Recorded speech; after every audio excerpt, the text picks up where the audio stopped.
मोननै बाथ्रा आं नोंथांमोनजों सावरायगोन जोबोर गुसुं जास्ट आंनि रिएक्शनल' बेवहाय जेबो माने आंनि मतामत गैया। दुलाराय बर' फरायसा आफादा धरना लानो थांगासिनो दङ। धरना मिन्स बिटिआर गोजोन गोरोबथानि जेसेबांखिनि दफा बै दफायाव जेसेबांखिनि मावफुंनांगौ दङमोन बेजों लोगोसे जि एमेन्डमेन्ट कन्स्टिटिउसन एमेन्डमेन्ट 125 आरो मोनसेया मामोनथाय बै एमेन्डमेन्टनि सायाव सरकारखौ नारसिननो थाखाय मा खालामगोन माखासे बेबायदि बिथांखि लादों, दिल्लीयाव थांनाय बिथांखि लादों। स' बैफोरखौ सरकारा जिहेतु थांनाय 5 बोसोराव मावफुङाखैसै, बिनिखायनो बेखौ मावफुंनो थाखाय सेन्ट्रेल सरकारनि सायाव नरेन्द्र मोदी सरकारनि सायाव नारसिननो थाखाय दिल्लीयाव थांनायनि मोनसे प्लेनिं लादों दुलाराय बर' फरायसा आफादा आरो दिल्लीयाव थांनानै सोमावग्लुंनायनि मोनसे टारगेट लादों। आरो बेजों लोगोसे मोनसेया जाहैबाय मा जोंनि जिल्ला अल आसामाव जेसेबांखिनि जायगायाव एबसु दङ बै जायगायाव जिल्ला मा खालामगोन होस्रिख्रावगोन 125थि एमेन्डमेन्ट बेबोथ' बे जाबायानो। आरो बेजों लोगोसे मा जे मावफुंनांगौ जेसेबांखिनि मावफुंनांगौ दङ बैफोरखौ लानानै बे होस्रिख्रावनाया जागोन। स' आसाम सरकार भारत सरकारनि सायाव प्रेसार होनो थाखाय दुलाराय बर' फरायसा आफादा ओंखारबोनो थाखाय थांखि लाबाय बे मासावनो। बिदिब्ला नोंथांमोना सानदों जे गोबां सानो जिहेतु बेबाराव बिपिएफनि सरकार फैबाय नालाय गोबाङानो बिपिएफ सापर्ट खालामग्रा बिथांमोना बायदि बायदि बाथ्रा बुंनो हागौ, नाथाय बिथांमोना गावसोरनि साननायखौ पलिटिक्सआवनो लाखिबा मोजां जायो। बे जि होस्रिख्रावनाय बे होस्रिख्रावनायखौ गोबाङानो गोबां रोखोमै माने बुंगोन, नाथाय बै बुंनाया साननैसोनि थाखायल'सो जागोन। नाथाय बे जि डिमान्ड बे डिमान्डआव जोङो जाफुंनो हानाय हायिया उननि खोथा, नाथाय जुदि जों जाफुंसारनो हायोबा बेयो जोंनि बर' जातिनि थाखाय मोनसे रैखाथिनि सिनस्रि हाराबादि जागोन। जाबायदि राङा दिसपुर जाना फैयो बेयो डाइरेक्ट फैगोन, बे मोनसे जाहैबाय। आरो दफाफोरा जुदि मावफुंजाजोबबा एनडिएफ बे बिथांमोननि उदां अख्राङाव फैनायाबो मा जागोन मोगथां जागोन। बिनिखायनो बे गोरोबथायाव बेसेबां मेरिट्स डिमेरिट्स दोङो बैखौ नायालासिनो बेवहाय मोननैसो थानाय जि बिराद मोजां मोजां पइन्ट बेखौ साफ्रोम बर' सुबुङा नोंथाङा बिपिएफ सापर्ट खालामो इउपिपिएल सापर्ट खालामो बेजों जेबो लोब्बा गैया। बे बर' जातिनि थैनाय थांनायजोंसो लोब्बा दङ। बे गोरोबथायाव थानाय मोननैसो दफाया ओरैबायदि मोननै जोंनि थाखाय इम्परटेन्ट, ओरैबायदि गोनांथार बे बिटिसिनि थाखाय। बिनिखायनो जों बेवहाय साफ्रोम मानसिया सापर्ट खालामनांगोन। जुदि सापर्ट खालामनो नोंथाङा अपेनलि हायाबाबो नोंथाङा सिरि थानाया मोजां, खारन गासैबो बिथिंखौनो नोंथांमोना अरायबो पलिटिक्सल' नोजोरजों नायोबा नोंथाङाबो मोनसे समाव जोलैनि हांगाराव सोलायगोन। स' गोबां मानसियानो पलिटिक्स खालामनानै पलिटिक्सनि सायाव बाथ्रा बुंबाय, सोरबा इउपिपिएल बिराद गरा इउपिपिएलनि जानाय बाथ्रा बुंबाय थागोन, सोरबा बिपिएफनि बिराद गरा जानानै बाथ्रा बुंबाय थागोन। थाङै थाङै नोंथांनि जि बुंनाय बै बाथ्राया थांनानै मा जायो एन्टि बर'सो जानानै थाहैयो। बिनिखायनो जोङो बांद्राय BPF UPPL Congress BJP politics बे नोजोरजों नायालासिनो जोङो बर' नोजोरजों नायनाया मोजां। खारन आंनि कमेन्ट्सआव आं गोबां मानसिखौ नुयो नों थारैनो इउपिपिएलनि खा, आरो आंनि रिप्लाइआ मा जायो नोङो थारैनो बिपिएफनि खा। स' सुङासाय खपा टिट फर टेट एखे एन्सारखौ आंबो नायो, नोंथाङा जिबायदि बुङो आंबो बुंनो हायो। स' बेबायदि साननायजों जेबो जाला। जोङो इलेक्सना जोबनानै थांबाय, पलिटिक्सनि बाथ्राखौ दोनथ'नाया मोजां। बे बाराव बे गोरोबथानि मोजां मोजां दफाफोरखौ मावफुंनायावसो जों गोसो होनांगौ। नोंथाङा बेवहायबो माखासे पइन्ट दिहुनगोन जे बे गोरोबथाया एकदम गाज्रि, बेबायदि बुंनायजों जेबो जाला, गोरोबथाया जाखाबाय, गाज्रि मोजांनि भाषाया फैला दा। बेखौ नोङो डिजल्भ खालामनो गोसोबाबो जाला, बेयो डिजल्भ खालामबा जोंनि जातिया लस दं। स' मोजां गाज्रि ओरै जाबाय बुंनायजों जेबो जाला, खालामना फैखाबाय, खालामनायनि सिगांनो बुंनांगौमोन बे बाथ्राखौ। नाथाय दा माने अखा हाखांनायाव खफ्रि हमनो नागिरबा जाला। बेनिखायनो जों बेवहाय थानाय मोजां मोजां बिथिं 125थि एमेन्डमेन्टआ मा गाज्रि मुवा, बेखौ जुदि खालामनो हायोबा अब्ला बहुद माखासे फायदा दं। आरो मोनसेबाव माबा मोनसे दंबो, बेखौ जुदि खालामनो हायोबा जोंनि जातिनि थाखाय जोबोद जोबोद फायदा गोनां, बेयो बिटिसिनि थाखाय फायदा गोनां। बेखौ जोङो मानो अपज खालामनांगौ, हेंथा खालामनो गोनांथि गैया। पलिटिक्सआ पलिटिक्सआव थागोन, राजखान्थिया राजखान्थि सोलिबाय थागोन, नाथाय सापर्ट खालामनाया जोंनि थाखाय दरकार दङ। सापर्ट खालामनो हायाखैबाबो नोंथाङा हेंथा राव बुंनानै बेखौ दुखु होनायनि जेबो गोनांथि गैया। इलेक्शननि समाव दुलाराय बर' फरायसा आफादा इउपिपिएलखौ सापर्ट खालामनो थाखाय गोबां मानसिया बायदिसिना बाथ्रा बुंबाय नाथाय दा जाय खामानिखौ मावनो थांदों बेथ' जोबोर मोजां जातिनि खामानि बेवहायबो जुदि सापर्ट खालामनो हायाबा मा जानो ओंखायनो बेवहाय जोङो सापर्ट खालामनो हाया खुगाजों बुंनो हाया अन्तरजों था जेबो हेंथा होनायनि गोनांथि गैया बायदिसिना पइन्ट नोंथाङा पलिटिकेल वेजों बायदिसिना पइन्ट दिहुनबाय थायोबा नोंथांमोनखौ बुंगोन जाम्बा आरो जाम्बि मूर्ख होनना बुंगोन आरो मोनसे समाव जातिया माब्लाबो माबोनाय नङा नोंथांमोनखौ माब्लाबो नाय नङा दिनै नोंथाङा 5 बोसोर दुगा नेक्स्ट हमना ला 5 बोसोर सरकार फैबाय दुगा नेक्स्ट सोरनिबा प्रमद बर' सानि सरकार फैबाय दुगा नेक्स्ट हाग्रामा सानि सरकार फैबाय दुगा नाथाय बेबायदि बार बार एन्जय खालामनो मोननाय नङा नोंथांमोना जुदि जोङो बेबायदि बिथिंखौ दिनै जुदि गोख्रों खालामना लायाबा बेनिखायनो जायनि जि सरकार फैयो बै पार्टिखौ सापर्ट खालामग्राफोरा बिराद दुगा दुगा दुगा जायो नङा होमबा नाथाय बै दुगाखौ नोंथाङा अरायबो मोनबाय थानाय नङा जुदि नोंथांनि सेफटिया जुदि जानानै थायाबा बेनिखायनो माखासे बिथिंखौ जों नायनांगोन मोनफ्रोमबो गोरोबथायावनो मेरिट्स डिमेरिट्सआ दंखायो बर'नि गोरोबथायाव खारन माने सेपारेट स्टेट मोनागौ माने गासैबो जेंनाया माब्लाबो सल्भ जाखाया सेपारेट स्टेटनि समान आरो जेंनाया सल्भ जानोनो हाखाया नाथाय जोंथ' सेपारेट स्टेट मोनाखै दिनैसिम बेनिखायनो सेपारेट स्टेट मोनाखै माने सल्भ जाखाया नाथाय बाङाय बाङायथ' जों माबा मोनसे मोनबोबाय थादोंना अरायबो नोंथाङा जुदि डिमेरिट्सखौ लुयोबा अरायबो डिमेरिट्सआनो थाबाय थागोन बेनिखायनो जों फिउचारनि थाखाय गावखौ जोलैनि आंगार खालामनायनि खुनु गोनांथि गैया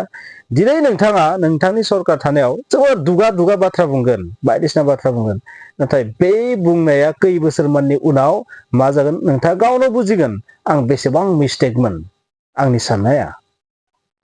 बेनिखायनो नोंथांमोना जारिमिनखौ नायबा नुगोन गुबुन गुबुन जारिमिनखौ नायबा नुगोन मिजोरामनि बाथ्राखौनो बुं मेघालयनि बाथ्राखौनो बुं जोंनि नर्थ इस्टनि बाथ्राखौनो बुं गुबुन गुबुन स्टेटनि बाथ्राखौनो बुं बेलेग हादरनि बाथ्राखौनो बुं नोंथांमोना नुगोन जुदि बिजाब फरायोबा हिस्ट्रि फरायोबा नुगोन जे जेब्ला जातिनि थैनाय थांनायनि बाथ्रा फैयो अब्ला बै जि नासयलायनाय दैदेनगिरिफोरखौ मुगैलायनाय बे बाथ्राखौ दोनथ'यो पाब्लिकआ बेखौ खालामनाया जोंनि थाखाय दरकार इलेक्शना जोबनानै थांबाय बेवहाय गैला जि जानांगौ जेसेबां बदनाम खालामनांगौ नासयनांगौ मायबा बुंनांगौ सब खतम जोबजोब्बाय बेखौ दोनथ'दो दानिया जोङो दा जिबायदि मोनसे थासारि जादों आसामाव बेवहाय माने ट्राइबेलफोरनि जि थांना थानाय बे जि थामोनथा बे लासै लासै माने डेस्ट्रय जानो थांगासिनो दङ बेबायदि समाव जोङो इउपिपिएल होननानै मा लाब जागोन बाद दोन बेफोरखौ सरकार दाबाय सालायबाय थानो हो बिथांमोना मोजाङै मोजां सरकारखौ सालायगोन हाग्रा महिलानि आखायाव बेखौ हगारनानै हो बेखौ नोंथाङा माने नोंथाङासो जे स्पक्स पार्सन बादि जानानै जुदि कमेन्टस लिरबाय थायोबा बायदिसिना जुदि मेन्टेलिटियाव सोनानै लायोबा अब्ला नोंथांखौ मा सानगोन नोंथाङा गावनो माव सोलायगोन स' बेखौ बुंनो गोनां गैला बे जाबाय गिबि बाथ्रा स' दुलाराय बर' फरायसा आफादनि जि डिमान्ड बे डिमान्डआ जेबो गाज्रि नङा आं बेखौनो बुंबाय आरो नैथि बाथ्राया जाहैबाय मा जोबोर मोजां बाथ्रा बेयो गणेश कछारी बिथाङा इरिगेसन डिपार्टमेन्ट मोनदों नामा स' बिथांखौ ओरैबायदि माने बरायदों खाम सिफुं माने मिउजिक दामनानै माने बमा गावनानै बरायनायखौ जों नुनो मोनदों स' बेवहाय आं मोनसे बाथ्रा बुंगोन खायसे मानसिफोरा लाइफआव माने राजभग लाखानानै फैयो बरायजानाय लाखानानै फैयो आरो बिथाङा दिनै खाफाल गोनां स' बेबायदि बराय जादों जोबोर मोजां बाथ्रा गोदोनि समाव जों नुयोमोन मा सोरबा एमएलए देरहाबाबो सोरबा मायबा देरहाबाबो जोंनि बर'फोरा बेखौ हाइलाइट खालामनो रोङामोन आथिखालाव रोंबाय बेबायदि खालामनो रोंबाय माने थांनाय जोङो दानिफ्राय 10 बोसोर सिगांबो बेबायदि नुफेरामोन आरो बेबायदि बांद्राय जायामोन आरो रंजायोमोन एसे एला नाथाय बेबायदि दिन्थियामोन आरो बेबो गोनांथि दङ होननानै बुंगोन बेबायदि बरायनायाबो गोनांथि दङ मानोना बेबो मोनसे माने खौसेथिनि नेरसोन जे गावसोरनि लिडारखौ बर' मानसिफोरा माने सापर्ट खालामो अनो अनसायो बाख्नायो बे बुस्थुआ बेखौ नुदों आरो बेवहाय बाखि सम सम जों नुयो माने दैदेनगिरिखौ माने अपमान खालामो असनमान खालामो बेबायदि जानाङा दा गणेश कछारी बिथांखौ जाबायदि खालामदों बेबायदि जों खालामनो रोंनांगोन सोरबा जेननायखौबो जोङो बांद्राय गाज्रि बुंनायनिफ्राय गोजानाव थानो हानांगोन स' थिग दं बरिया बेबायदि खालामनो रोंनाया जोंनि हारिनि थाखाय गोनांथार समजों लोगोसे बुजिगोन मानो बेबायदि खालामनाया गोनांथार मानोना जों बेबायदि खालामनो रोङियावनोथ' मा जादों जोंनि दैदेनगिरिफोरखौ जों माने खोमानानै लायो आरो सम सम स' BPF फोरनि थाखाय जोबोर मोजां दिन बे गणेश कछारी बिथांनि थाखाय जोबोर मोजां दिन स' बेखिनियानो आंनि रिएक्सना बेनो बेवहाय नोंथांमोना सानदों माबा मोनसे गाज्रि रिएक्सन फैगोन न' जेबो गाज्रि रिएक्सन फैया बेवहाय पलिटिकेल नोजोरजों नोंथांमोना नायबाय थानाया गोरोन्थि आं मोनसे बाथ्रा बुंगोन कमेन्ट्सनि सायाव बुंनाय सानैसो बिथांमोना बायदिसिना कमेन्ट्स लिरदों माने बेड लेंगुवेजथ' लिरखायोनोखा बेड लेंगुवेज लिरग्राफोरखौ आं बुंगोन नोंथाङा माने आनसिभिलाइज्ड एक नम्बर पइन्ट आरो माखासे सानैसो बिथांमोना बुङो नों BPF नों UPPL बेनि सायाव आं अरायबो मोनसे बाथ्रा बुंगोन बेबायदि साननायखौ दोन नोंथांनि नोजोराव जुदि नोंथाङा नुदोंबा नों सोरखौबा UPPL बायदि नुदोंबा नोंथाङा सिरि था खारन नोंथाङा बुंनाय माने नोंथाङा BPF सेम नोंथाङा जाबायदि बुंनो बिनि रिएक्सना फैखागोन गावनि परिचयखौ होनाय जायो गावखौ मा साननाय माने ओरैबायदि मोनसे माने बुंनो नागिरदों जायफोर मानसिया नोंथ' UPPL निसोलै बेबायदि बुङोना सोरबा सोरबा कमेन्ट्स लिरना दं माने बेयो जाम्बानि नेरसोन सोरबा मानसिखौ नोंथाङा UPPL नि बायदि नुदोंबा नों UPPL निसो होमबा UPPL आ मा नरकपुरि नामा UPPL आ माबा ओरैबायदि मोनसे जायगा नामा जेराव मानसिया थाङोबा बिराद गिदिर मायबा मोनसे राक्षस माबा बेबायदि दानब असुर बेबायदि जायो नामा माबा बेबायदि मोनसे मुवा नामा नोंथ' आमुखसो जन्तु नामा होमबा बेयो नङा होमबा जे गावनि मुर्खताखौ मानो दिन्थियो कमेन्ट्स लिरनानै बेखौ आं बुंबाय जे गावनि जाम्बाखौ मानो दिन्थिबाय थायो आरोबाव माने सोरबा सासे मानसिया लिरदों दासो लाजिदों होननानै अरे भाई जों जाबाय भिडिअ बानायग्रा मानसि इउटिउबार ना जों लाजिनानै हाबसोना थागोन ना जोङो सरकारनिफ्राय माबा मोनसे मोनो ना जोङो सोरबा राजखान्थि हान्जानिफ्राय माबा मोनसे मोनो ओरैबायदि क्लासनि मानसि जोङो दिनैसिम थैनायसिमहालागैबो सरकारनिफ्राय जेबो मोननाय नङा सरकारनिफ्राय मोनो होनबा जों मात्र सरकारनिफ्राय मा मोनगोन दरमा मोनगोन आरो बे दरमायाबो सरकारनि नङा पाब्लिकनि टेक्सखौसो लाबोनानै होफैनाय आरो बिखौ ओरैनो मोनाखै ओरैनो बखिनानै डायलग मारिनानै मोनाखै जों बिखौ जोङो खस्थ' खालामनासो मोनदो माबा मोनसे मावनासो मोनदो ओरैनो मोनाखै नोंथांमोन बादि फंनैसो डायलग मारिनानै सोरबा पार्टिनि सापर्टार जानानै माने मोजां मोजां बुंफ्लानानै माने बिनिफ्राय थाखा बोख्ल'नानै जानाय मानसि नङा जों गतिके नोंथांमोना बुजिनाया मोजां बेनिखायनो बेखौ आं रिप्लाय होबाय जे गावनि जाम्बानि परिचयखौ नाङा लाजिनाय साजिनाय जुदि लाजिनायबा दिनै 1500-1800 बेबायदि भिडिअ बानायनाय नङामोन दानि समाव जोंनि हारिनि खैफोदासो इम्पर्टेन्ट दा सरकार दादोबाबो जोंनि माने जोंनि हारिनि मानसिजों दैदेनजानाय पार्टियानो सरकार दादों बेनो जाबाय जोंनि सबसे गिदिर गोजोननाय नाथाय बेवहाय माखासे पलिटिक्स थागोन बै पलिटिक्सजों जोंहा मतलब गैया मात्र हारिया थांना थानांगौ हारिया माब्लाबो गायथिं थांनो नाङा नोंथांमोना नरेन्द्र मदिनि डायलगखौथ' खोनादोंना बे हादरखौ आङो गंग्लायनो गोनां खालामा आथिं हमनांगो गोनां खालामा अरायबो खर' दिखांनानै बाथ्रा बुंगोन बेबायदि ना